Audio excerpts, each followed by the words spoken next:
Who doesn't have moments from your past that make you cringe? Who hasn't said, I can't believe I said that. I can't believe I wore that. I can't believe I thought that. I can't believe I did that. You ate dirt. You wanted to be a Ghostbuster. You shoplifted gum. You tried to be a white breakdancer. Plenty of liberals also want to abuse history to control the present. And last month, a scholar named James Sweet caught hell for calling them out for doing just that. He criticized the phenomenon known as presentism, which means judging everyone in the past by the standards of the present. It's the belief that people who lived 100 or 500 or 1,000 years ago really should have known better.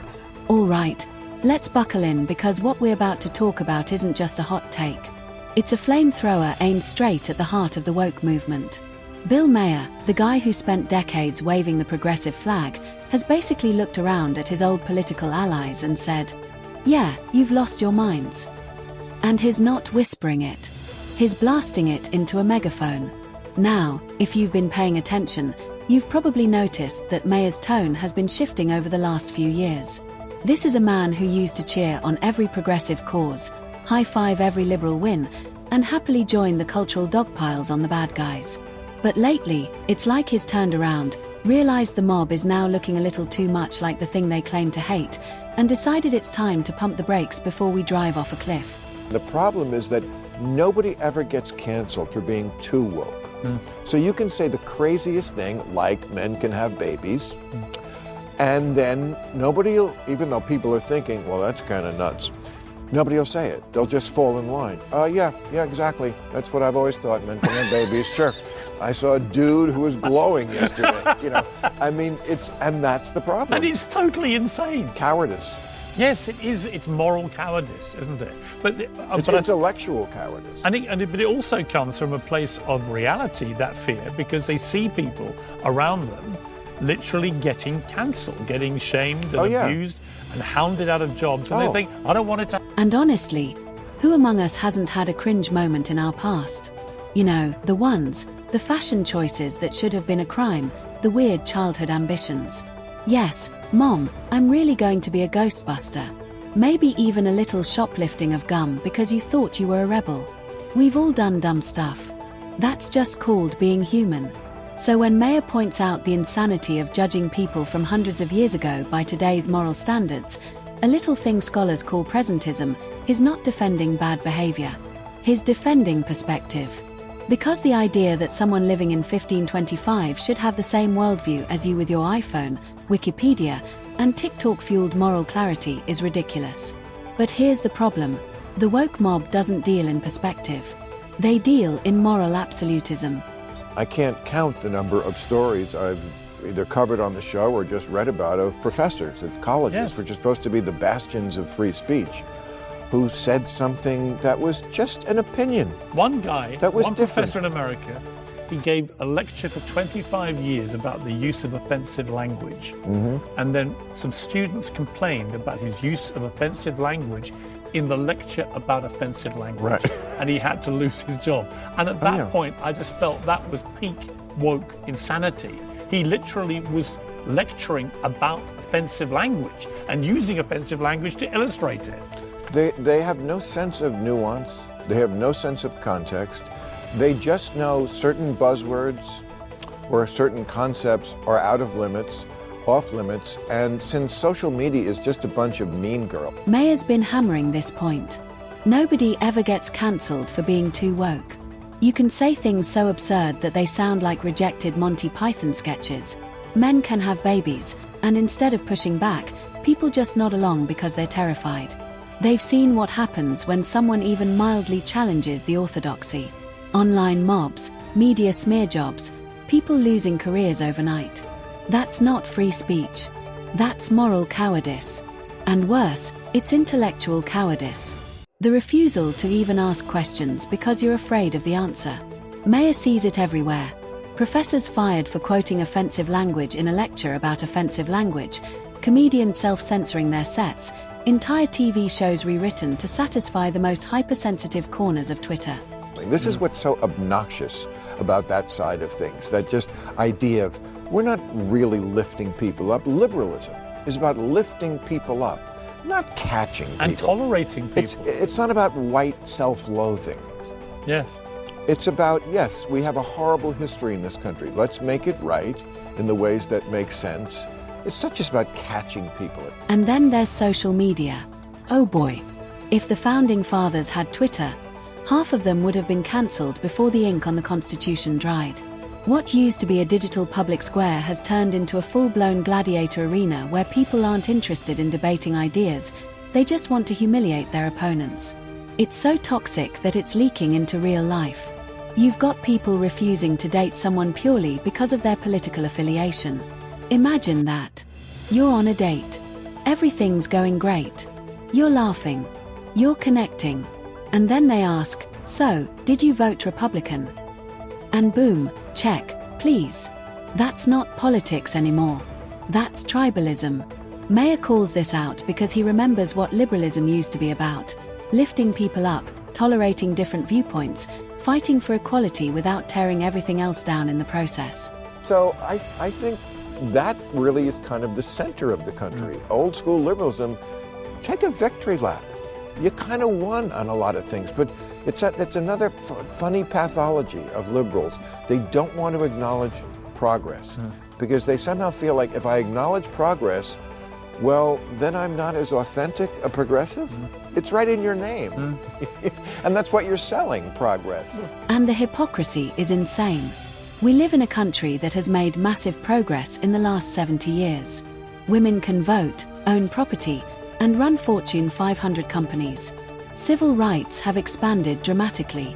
We've broken barriers in business, politics, sports, you name it. And yet, the woke crowd acts like we're living in some dystopian nightmare that's worse than Russia or North Korea. Seriously, you can't compare a country where you can criticize the president on live TV without being thrown in prison to a dictatorship where wrong think gets you disappeared. But they do it anyway because admitting progress would mean admitting they've won some battles. And if they've won, what do they rally against?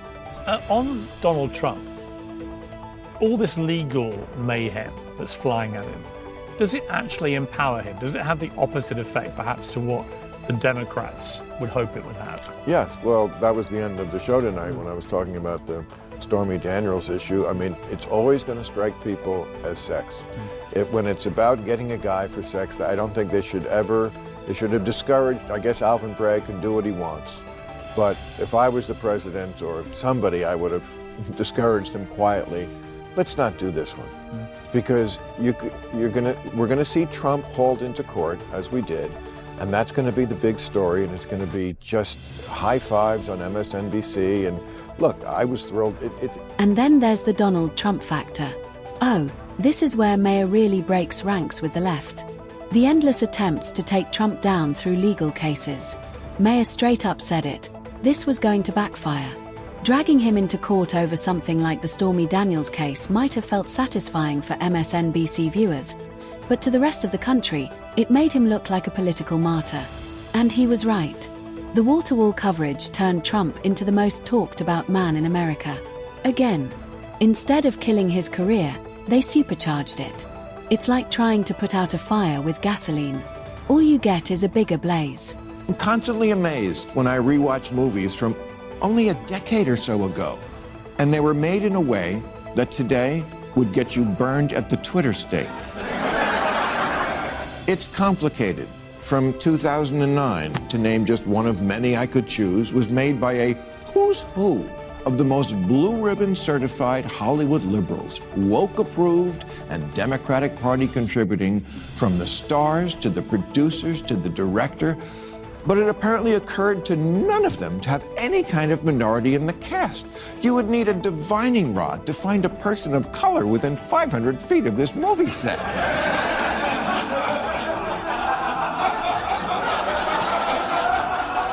But if they made it today, they do better. Maher also loves pointing out the absurdity in Hollywood. He talks about how movies from just 15 years ago, made by the most liberal woke-approved directors and actors, would now get torn apart for not having enough diversity. Not because the story needed it, but because the checklist demands it. This isn't about authentic representation anymore. It's about box ticking and virtue signaling. And in the process, they're killing creativity. Characters feel like they're shoved into a movie to make a political point rather than serve the story. Whole scenes exist just to announce, look how progressive we are, rather than to entertain. That's not art. That's propaganda in a pretty package. Many liberals also want to abuse history to control the present.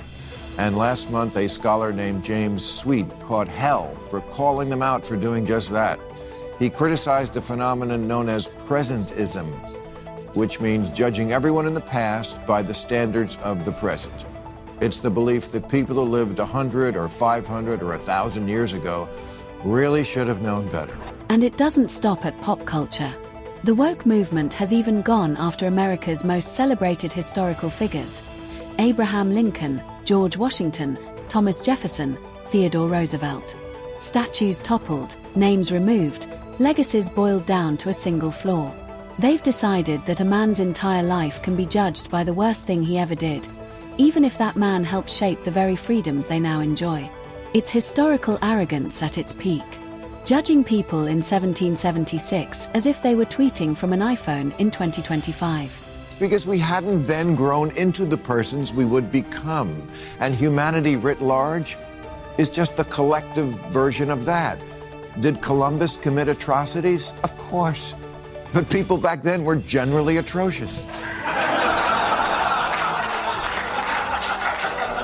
Everybody who could afford one had a slave, including people of color. The way people talk about slavery these days, you'd think it was a uniquely American thing that we invented in 1619. But slavery throughout history has been the rule, not the exception. The Sumerians, the Egyptians, the Greeks, Romans, the Arabs, British, the early Americans, all the way up through R. Kelly. Maher calls that out because he knows that without historical context, you can't understand progress. And without understanding progress, you can't protect it. The reality is that everyone, every country, every culture, has ugly chapters in their past. Slavery wasn't invented in America. It existed everywhere, from the Sumerians to the Romans to African kingdoms to, yes, the early United States. And yet, the woke movement talks about it as if America single-handedly dreamed it up in 1619. That's not education. That's activism disguised as history. Maher's message is simple. You can acknowledge the horrors of the past without erasing the people who shaped the present. You can fight for equality without destroying free speech. You can push for change without turning the country into a cultural war zone. And if fear, moral arrogance, and historical amnesia run the show, we all lose.